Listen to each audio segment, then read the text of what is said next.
এই মুহূর্তে আমরা স্পেস হোমের পক্ষ থেকে চলে এসেছি একদম নাগেরবাজার অঞ্চলে, এবং এখান থেকে আমরা 3 BHK ফ্ল্যাট আমরা লাস্ট 3 মাস ধরে এই প্রজেক্টটি কমপ্লিট করছিলাম। তো চলুন ভেতরে আস্তে আস্তে ধীরে ধীরে আপনাদেরকে দেখিয়ে নিই যে ওপরে ফল সিলিংয়ের ডিজাইন থেকে শুরু করে কালার থেকে শুরু করে লাইট, এবং শুধু কালার বলবো না, এখানে দেখুন এসি লাগানোর পরে এখানে যে প্যানেলিং করা হয়েছে সেই প্যানেলিং থেকে শুরু করে টোটালটাই এন্ড টু এন্ড প্রজেক্ট আমাদের স্পেস হোমের তত্ত্বাবধানে হয়েছে। এবং এখানে দেখুন একটি ওয়াল, এই ওয়াল জুড়ে আমরা প্যানেলিং করেছি, এবং তার সঙ্গে প্যানেলিংয়ের সঙ্গে সঙ্গে আমি দেখিয়ে নেব আমরা একটি টিভি ইউনিটও করে নিয়েছি।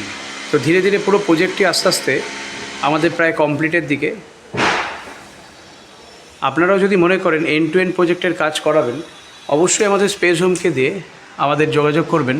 আমরা টোটালটাই কাস্টমাইজভাবে কাজ করে থাকি। যেমন এখানে একটি টিভি ইউনিট আছে, তার সঙ্গে সঙ্গে আমরা একটি ঠাকুর ইউনিট তৈরি করে নিয়েছি। এবং ফার্স্ট রুমটায় দেখিয়ে নিয়েছি, দেখুন টোটালটা আমরা ফল সিলিং না করে আমরা শুধু সাইড জুড়ে ফল সিলিং করেছি, যাতে রুমটা একটু পরিষ্কার পরিচ্ছন্নের মধ্যে থাকে। আমি এখানে আরও একটি ইউনিট দেখিয়ে নিচ্ছি, আমরা স্টাডি ইউনিট সহ একটি ওয়ার্ডরোব। এই পুরো প্রজেক্টটি করতে কত খরচা পড়বে আমরা শেষে জানিয়ে দেবো। টোটাল প্রজেক্টটাই স্পেস হোমের তত্ত্বাবধানে চলছে। এটি রুম নাম্বার 2।